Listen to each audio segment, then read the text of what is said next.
Salut mes amis, je suis frère Baldo Alagna. Je suis là pour vous parler et vous dire un petit message qui vient de mon expérience tout petite. Pourquoi Jésus? Pourquoi Jésus vient? Pourquoi Jésus est venu? Pourquoi Jésus veut venir chez toi?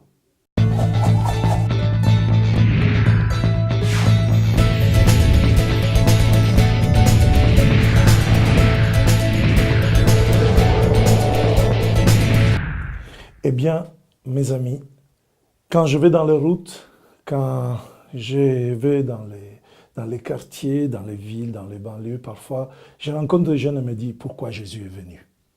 Et il y a une réponse, et la réponse est sur la Bible. En Luc, chapitre 12, verset 49.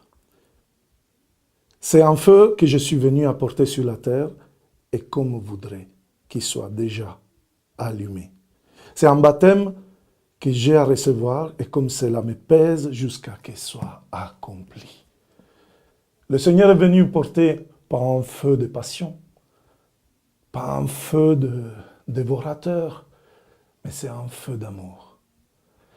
Et si vous voulez, mes bien-aimés, si vous voulez que votre vie soit complètement allumée par ce feu d'amour, si vous manque quelque chose, eh bien, vous avez seulement à le demander à une personne, car Jésus-Christ, ce n'est pas un personnage mythologique. C'est une personne qu'on peut connaître. Moi, personnellement, dans ma vie, je l'ai rencontré. J'avais 19 ans. Et j'avais fait des expériences pas trop claires.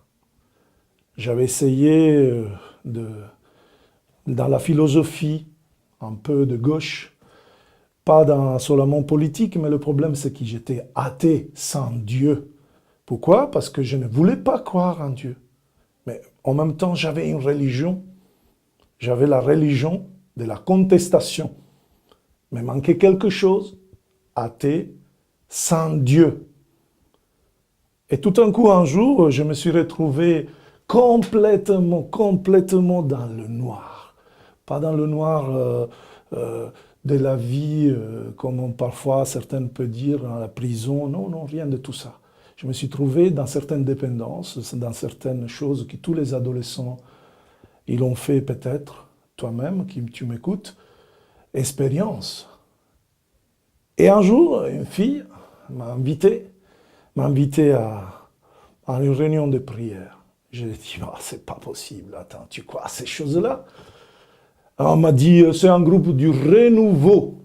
Ah, renouveau charismatique sont les dévisseurs d'ampoules, ceux qui se mettent un peu comme ça, sont ceux qui entrent en transe, ils te font la savonnade, comme je disais, le shampoing, ils te font le lavage du cerveau.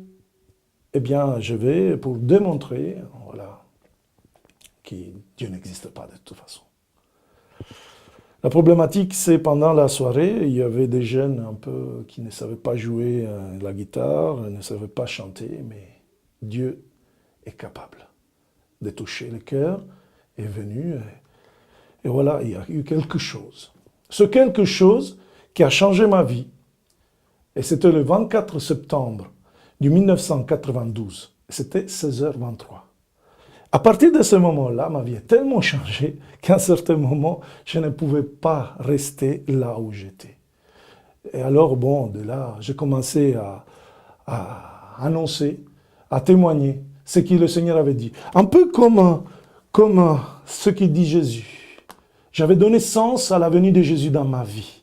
C'est un feu que je suis venu apporter sur la terre, et comme je voudrais qu'il soit déjà allumé, je me suis dit, mais il faut que je dise à tout le monde, il faut que je fasse une espèce de branchement Ethernet avec tous mes copains, avec tous mes amis, aussi avec ceux que je ne connais pas, en manière que de mon cœur puisse se transférer aussi à toi, que tu écoutes ce qu'effectivement le Seigneur a fait dans ma vie.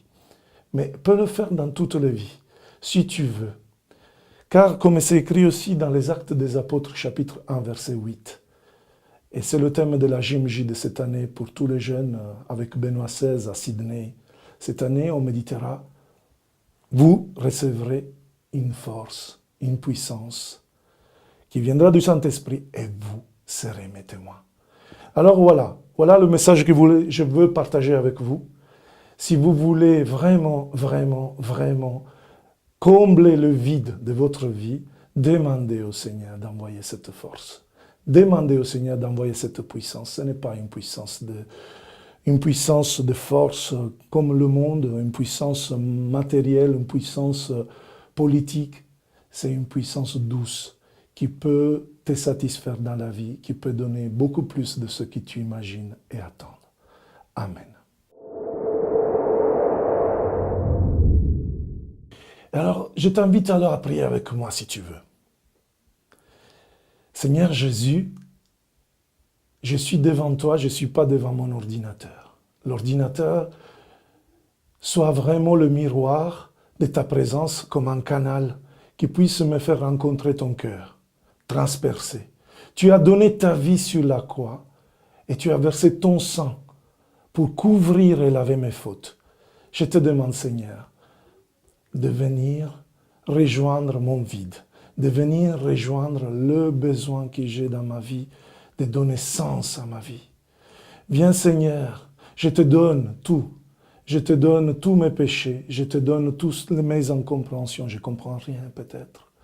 Seigneur, viens, prends ma vie dans ta main et bénis mon cœur, bénis toute ma vie, bénis mes relations avec les autres. Donne-moi ce feu d'amour, donne-moi d'être plongé complètement dans tes promesses et allume ce feu à moi et dans toute l'Église. Amen.